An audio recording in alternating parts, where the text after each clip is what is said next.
Hey everybody, welcome back to my channel. My name is Jackie and today I am here to do my first book haul of 2025. So I haven't done a book haul in ages. I don't remember the last time I did one. I'll put it on the screen here for you guys. It's been a while though, and I probably am forgetting a few books that are on my shelves and I just don't remember when I hauled them. But if I find them, I'll put them in the next one. But I don't really buy books in bulk anymore. I usually go to my local library, and if I find a book interesting, I'll get it from there, read it, and then eventually if I like it enough, I'll go out and buy it myself. That's the way I've been doing it most of the year this year. And also I'll go to my local thrift stores and look around and see if there's anything for a good deal. A lot of the books in today's haul are thrifted, so that is good. I think I got 5 of these books for like $1 and change, so cannot complain there. But yeah, I also go out and look for books that I know I'm going to use in an upcoming project. Like a lot of this year I have different videos planned that I'm going to include these books in, including one that the majority of this stack right here is going to be featured in and coming out in July, I believe. So look forward to that and more details on that to come. But without me rambling on further, let's just jump right in and get started with the book haul. 3 books I'm going to talk about in today's video are the books I did pay full price for. These were all kind of Christmas presents to myself, and one was for school, so let's dive into those. The first one I bought full price is going to be The Editor's Companion by Steve Dunham. As the title suggests, this is a book about editing. I took an editing for publication class over the spring in my college, so we had to read this book, and we didn't read all of it. We kind of just jumped around, but it's definitely something I can see myself going back to because I do want to be an editor post-graduation. So I have this. We read, like, I would say probably a good half of it, so I'll eventually go back and reread certain sections over time that I am growing my career as an editor as. So that is the first one. Next up we have A Kiss of Iron by Clara Sear. The book I heard about from Becca in the Books, who loved it last year when she read it, I believe. It is adult romantasy, which just signed me up right at that plot point. But we're following a main character. Her name is Kat. She is a penniless noblewoman, and she's on the verge of losing everything when she's offered this job that she cannot pass up to spy on the queen's, or the most powerful Flay Lord in the Night Queen's shadow, I should say.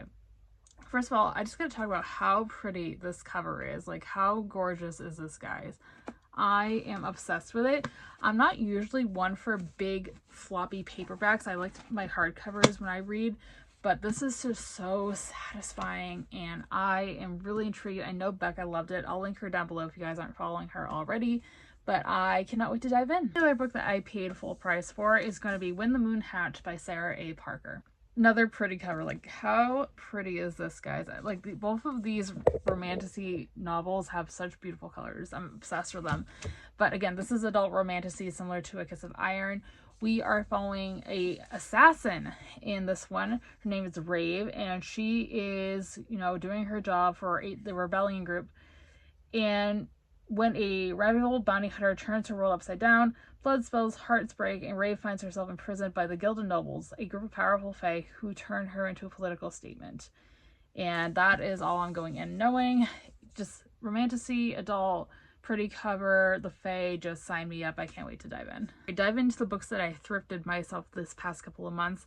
Again, I got all of these books for like $1.06. I think the total price came out to, so I'll take that in a heartbeat. So let's dive into those. Like I mentioned, all these books except for one in the stack will be featured in an upcoming vlog project that will be coming out later this summer, so stay tuned for more details on that. We have in this stack is Daughter of Smoke and Bone by Laini Taylor. I have read, or I tried to read, one book by Laini Taylor before, which was Strange the Dreamer, and I DNF'd it at 250 pages because I was very, very bored. But I do really like Laini Taylor's writing style. I think it's very flowery and very pretty. I think Strange the Dreamer was just not for me, but I do want to give her another shot, so I decided to pick this one up. This copy literally has no synopsis of the book on it, but all I'm going to go in knowing is it is a YA fantasy, and again, it says on my copy is, once upon a time, an angel and a devil fell in love. It did not end well. That's all I'm going to know. I haven't read YA in ages, just because I've been venturing more into adult fantasy. But I do want to give this a shot. A lot of people love this series, so we'll see what happens. I'll Give You the Sun by Jandy Nelson. Another book I heard about along with Daughter of Smoke and Bone when I first joined Booktube and when I first discovered it. This is another YA book. It is, I believe, contemporary, and we're following twins who were once very close, Jude and Noah.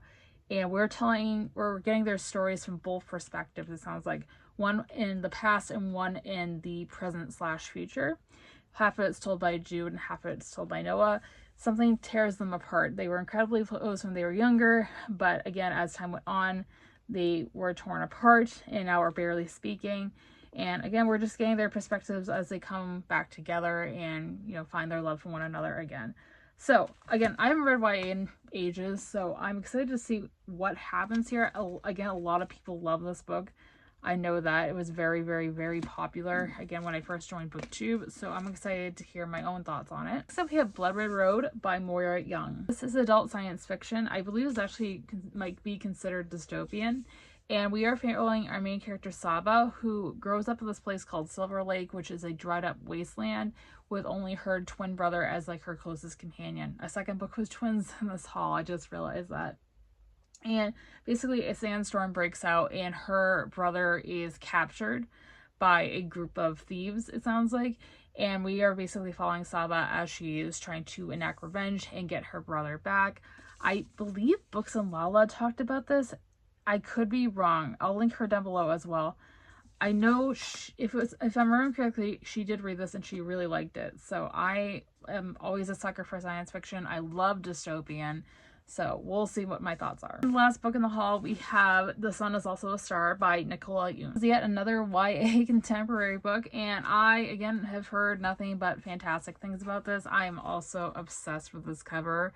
I've always liked it, and I've been meaning to pick it up, kind of based on that. Also, it's a National Book Award finalist, so that makes my expectations very, very high. Like I said, a YA contemporary novel. We are following two main characters, Natasha and Daniel, who meet in a crowded New York City street and immediately fall in love. But there's one issue. Natasha's family is about to be deported to Jamaica. So they are finding a way to either stop that from happening or to make their love work regardless of what happens. I, again, know a lot of people love this book. I, again, not one for romance novels, not one for YA, but a lot of people love this. It's a Book Award finalist, so we'll see. That seems to be the theme of this video, is we shall see. This book haul is probably the one I am most nervous to read, if I had to say, and that is A Little Life by Hanya Yanagihara. This is yet another National Book Award finalist, and I heard this is going to make me sob my eyes out. So that makes me petrified because I don't like to cry in books, but if I do, usually means that I love them. So we'll see what this one has in store. It is adult contemporary. I wouldn't say it's probably borderline literary fiction. We're following four main classmates who were college classmates, I should say, and they are broke, adrift, and buoyed only by their friendship and ambition. And I believe the main character we're following, his name is Jude, and he seems to be having the hardest time. He is a man scarred by unspeakable childhood trauma. So that has me scared. Again, I heard this book is very emotional. It's going to make me sob my eyes out. I don't know if I'm ready for that. This might be a project in of itself to read. It's chunky also, but again, I know a lot of people love it, and I'm excited and nervous, and I can't wait to dive in. That is going to be it for today's video, guys. I hope you guys enjoyed. Again, I'm very excited to dive into all these books or finish the one I did start in this haul. But if you guys enjoyed the video, be sure to give it a big thumbs up, subscribe if you have not already for future bookish content just like this, and let me know in the comments down below what you guys have bought in the past few months or in the past like year realistically, as I would love to know. And as always, all my social media links are linked down below if you'd like to follow me on any of those. With all being said, I hope you guys have a fantastic rest of your day, and I'll see you guys soon for another video. Thanks for watching, everybody. Bye.